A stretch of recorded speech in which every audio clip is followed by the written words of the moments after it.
Every time I got sick, really sick, my daughter-in-law collapsed, fainted, shook, cried, stole the moment like it was scripted. Doctors stopped looking at me. My own son rushed to her side. And I stayed silent until I realized it wasn't coincidence. It was control. Emotional warfare dressed as fragility. For years, she stole the spotlight by pretending to fall apart until I set a trap. One she couldn't fake her way out of. What happened next? It exposed everything.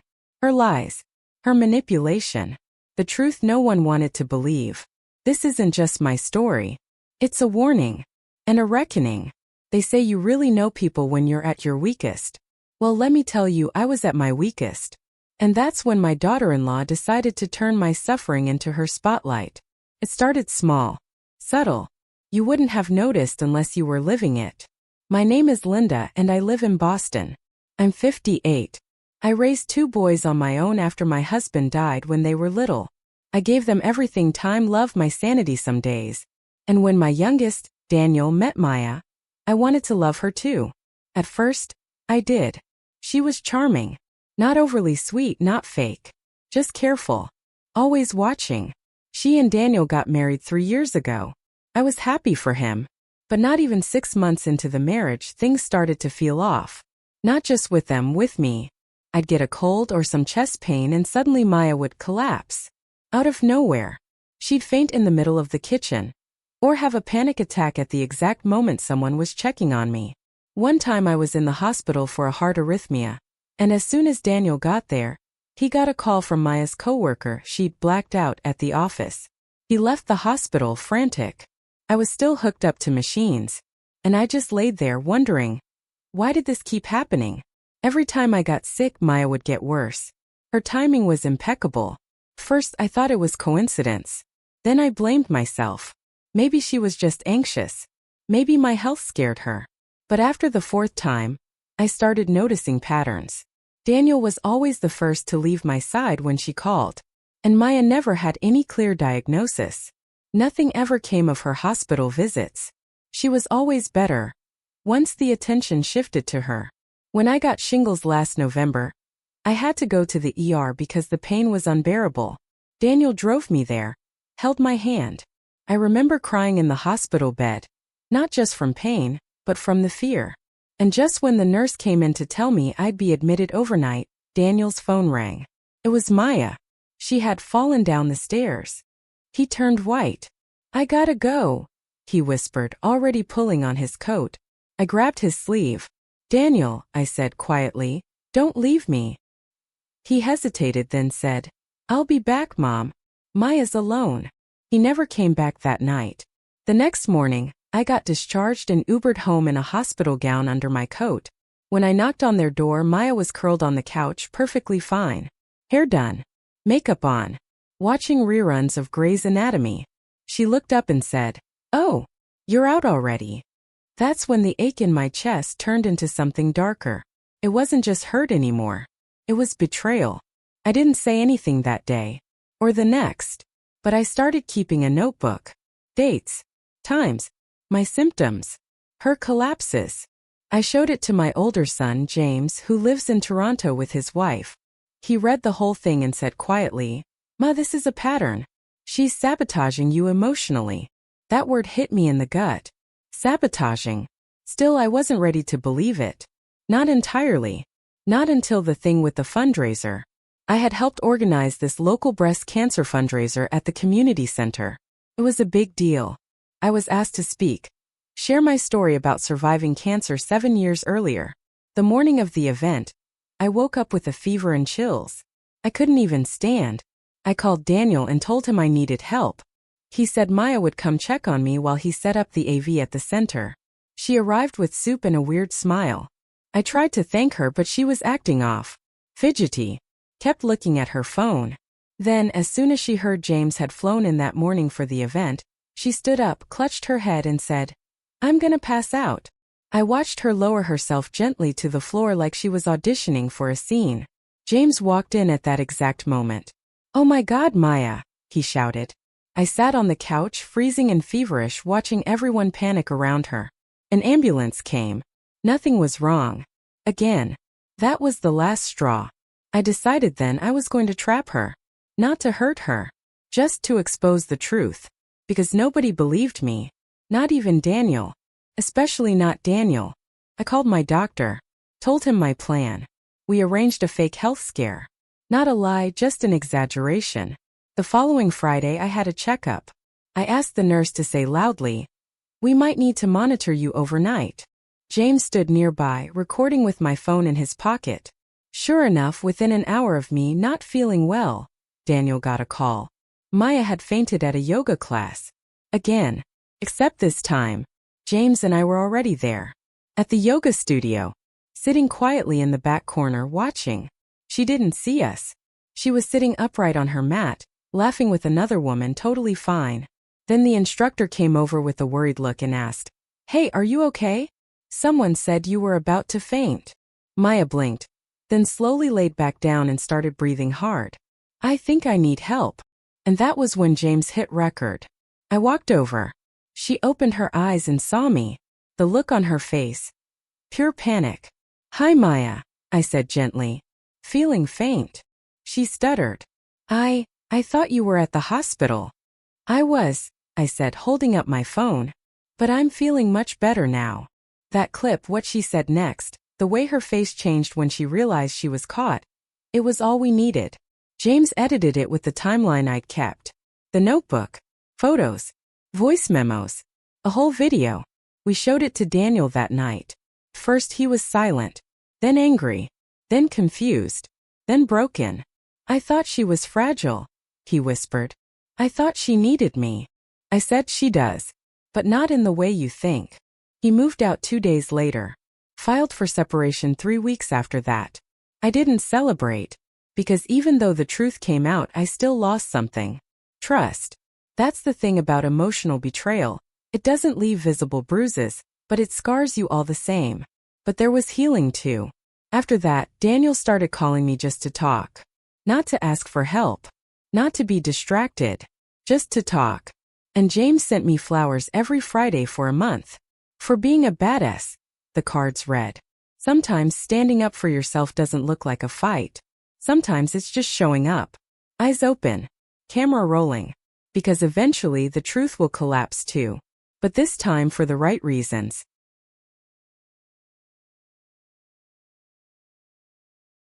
They say truth sets you free. What they don't say is it also tears through everything first. After we showed Daniel the video, I expected something. An outburst. A confrontation.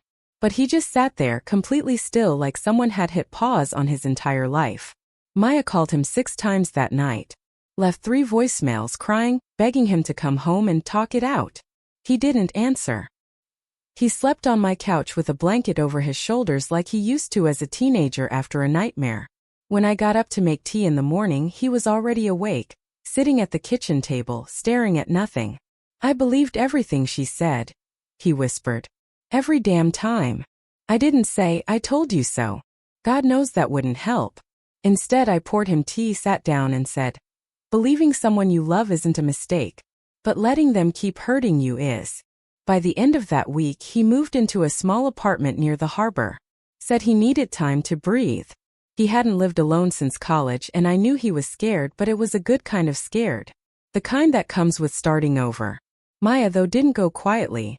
She showed up at my house 3 days later. Unannounced. Hair wild, eyes red, mascara smudged.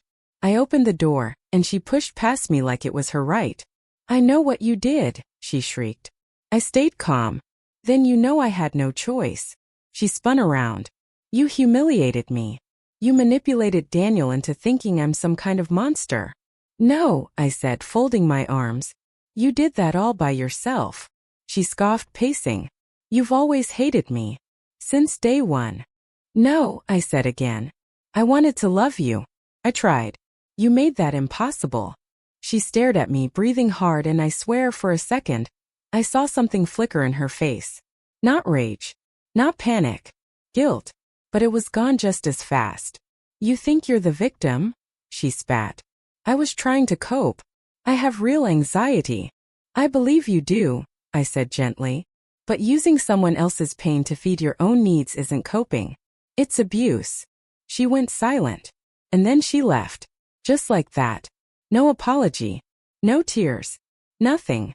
Just the slam of the door behind her. After that, things got quiet. For a while. Daniel stopped responding to her messages. He focused on work. Joined a gym. Started therapy. He came over every Sunday for dinner.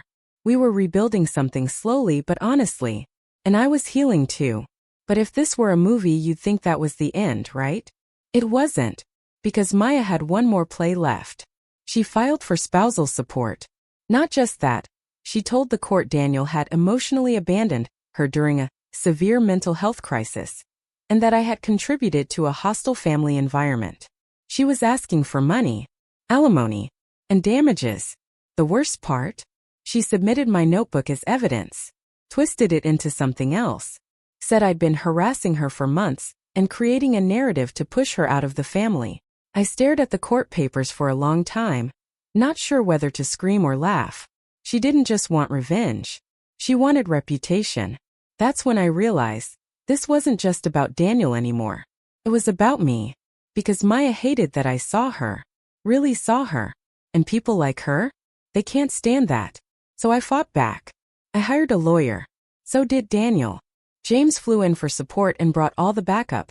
The full video, text messages, timestamps, and character witnesses, including Maya's own coworker, who admitted on record that Maya had never fainted at work until I was in the hospital. The hearing was scheduled for 3 months later. In the meantime, we prepared everything. Daniel stayed strong. He didn't reach out to her. Even when she sent cryptic texts like, "You ruined me. I hope you're happy." And me? I started speaking at support groups, women's shelters, hospitals, anywhere people needed to hear. You are not crazy. Gaslighting is real. The court day came like a storm. Maya showed up in beige slacks and a cardigan like she was playing a role. Daniel and I sat side by side. I held his hand under the table like he was 5 years old again, hiding behind my legs at school drop-off. And then the judge asked to see the evidence. The video played. You could feel the energy in the room shift. Maya tried to look down, but it was too late. Her performance was over. The judge leaned forward. "Ms. Benton," she said slowly, "are you aware this was taken the same hour you claim to have been unconscious?" Maya didn't speak. "Are you aware your own medical records show no cause for fainting or concern in any of the incidents submitted?" Still silence. Finally, the judge dismissed her claim. No alimony. No damages. But it wasn't about the money anymore. It was about dignity. And I got mine back. So did Daniel. After the ruling, we walked out of the courthouse into a drizzle. The kind of rain that feels more like a cleanse than a storm. He looked at me and said, I think I can finally breathe again." I smiled, wrapping my coat tighter. "Then that means we won." And we did. But healing? That took time. There were still hard nights. Still moments where I'd second-guess myself. Wonder if I'd been too harsh. Too strategic. Too cold. But every time I saw Maya's face in that courtroom, watching the truth unravel, I remembered. I wasn't being cruel. I was protecting myself.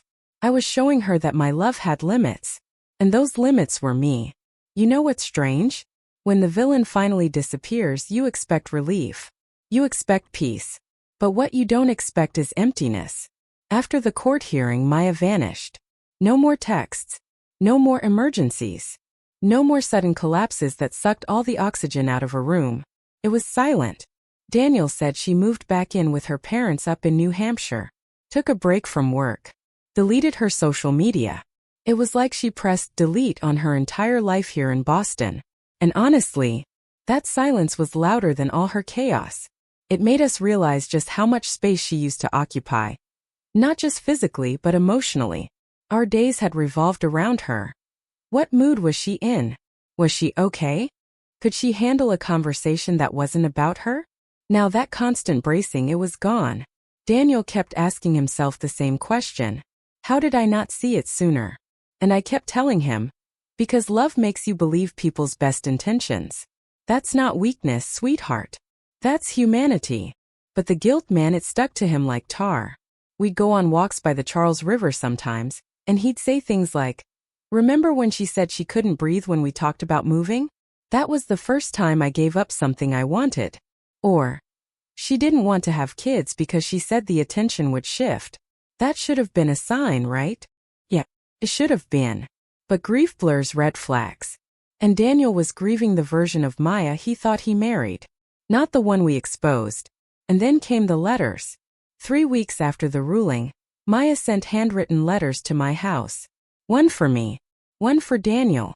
I opened mine while sitting on the back porch expecting rage, maybe denial. But it wasn't that. It was an apology. Sort of. She wrote, I don't know who I am without people worrying about me. I think I used to feel invisible unless I was sick or struggling. I didn't mean to hurt you. But I see now that I did. No full ownership. No mention of the manipulation. But still something. I didn't respond. Because closure isn't something they give you. Something you give yourself. Daniel read his letter, folded it carefully and said, I think I can finally stop asking why. She doesn't even know. He burned the letter in a metal bowl on the patio that night. We sat quietly and watched the ashes swirl like snow. For the first time in months, there was no tension in his shoulders. That summer things shifted. Little by little. Daniel started dating again. Carefully. Honestly.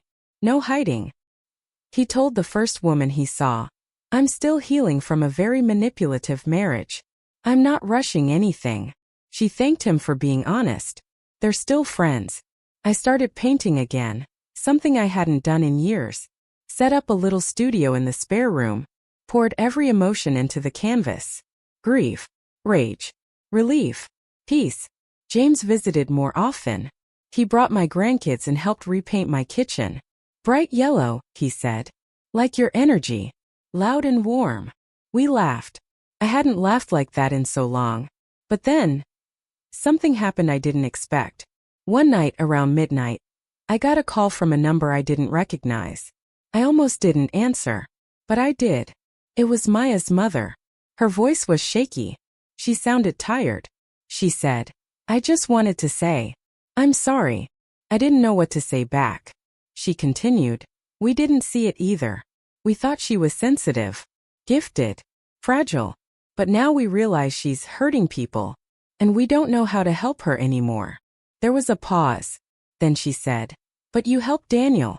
And maybe one day you helped her too. Even if it doesn't feel like it now. I didn't respond right away.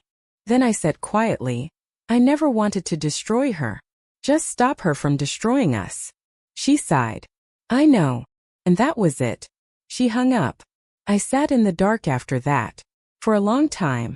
Not crying. Not angry. Just still. Healing isn't linear. It comes in waves. Sometimes it feels like freedom. Other times it feels like standing in the ruins of something you almost called love. But in the silence that followed Maya's departure, something unexpected grew. Room. Room for laughter again. Room for honesty. Room for the kind of relationships that don't require walking on eggshells or sacrificing yourself to be seen. Room for me. I realized that for years, I had shaped myself around other people's comfort. As a mom. As a widow. As a woman. Always managing emotions. Keeping the peace. And Maya shattered that illusion. She reminded me, painfully brutally, that boundaries aren't cruel. They're sacred. So now I don't apologize for needing peace. I don't explain when I say no. And I certainly don't feel guilty for finally choosing myself. Daniel is stronger now. Not harder, just more whole. He says things like, you taught me how to trust again. And I tell him, you always had that strength. You just forgot. Last week, he brought a woman over for dinner. Her name's Rachel. She's kind, soft-spoken, real. When I coughed during dessert, she reached over without thinking and handed me water. No drama. No spotlight. No sudden collapse. Just care. And that moment told me more than anything else. We made it out. Not unscarred. Not untouched. But alive. Awake. And unbreakable. And that moment told me more than anything else. We made it out. Not unscarred. Not untouched. But alive. Awake. And unbreakable. Some people live their whole lives waiting for an apology that never comes. I used to be one of them. But now I know better. Because closure doesn't always show up with a bow. Sometimes it's messy, quiet, unspoken. Sometimes it's just peace. 6 months after the hearing, I got sick again. Not the flu kind of sick, this time it was real. Serious. A blood infection from a dental procedure that spiraled fast. Daniel was the one who took me to the ER. His hand shook on the wheel, but he stayed focused. Alert. Present.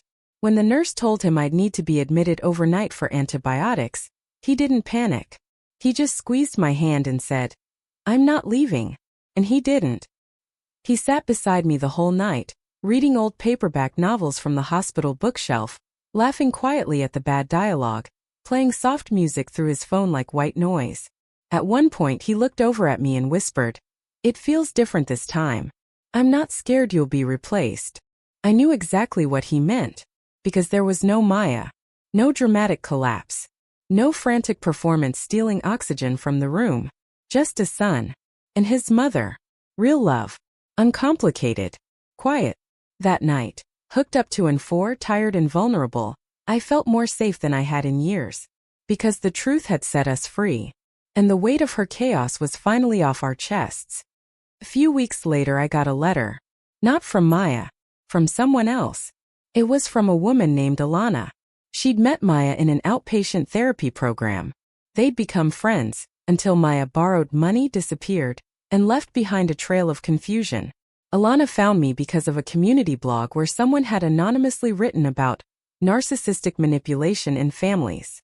She said, "I think Maya did the same thing to me.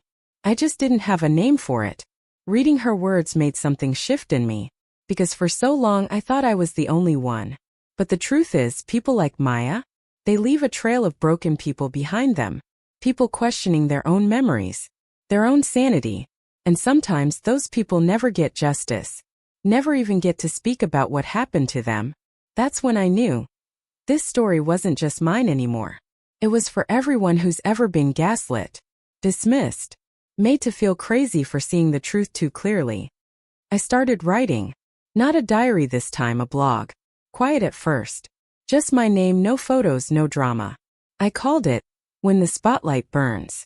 I shared the story, the fainting spells, the hospital scenes, the courtroom moment when the mask finally dropped. All of it.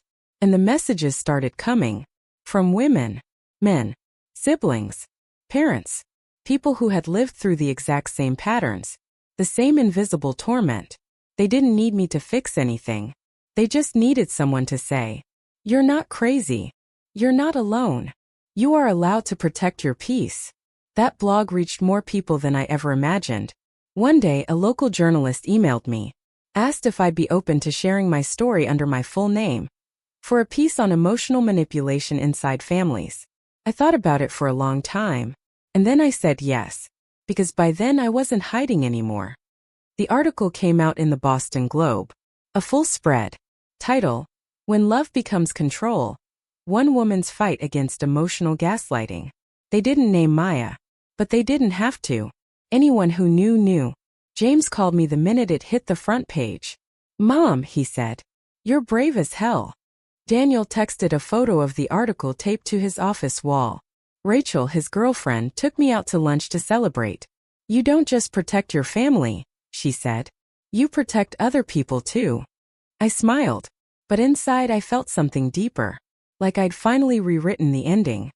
And Maya? I don't know what happened to her after that. Maybe she read the article. Maybe she didn't.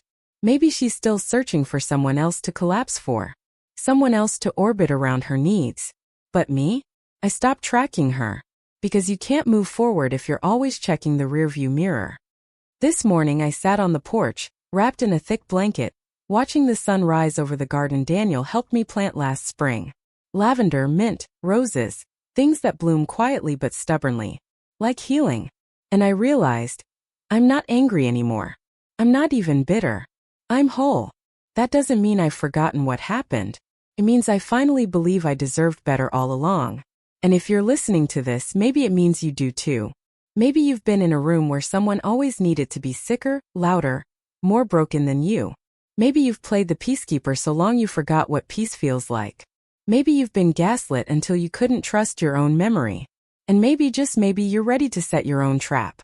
To shine a light on the truth. If that's the case, then hear me now. You are not selfish for choosing yourself. You are not cruel for setting boundaries. And you are absolutely not wrong for wanting to breathe. My name is Eleanor. And this is how I got my life back.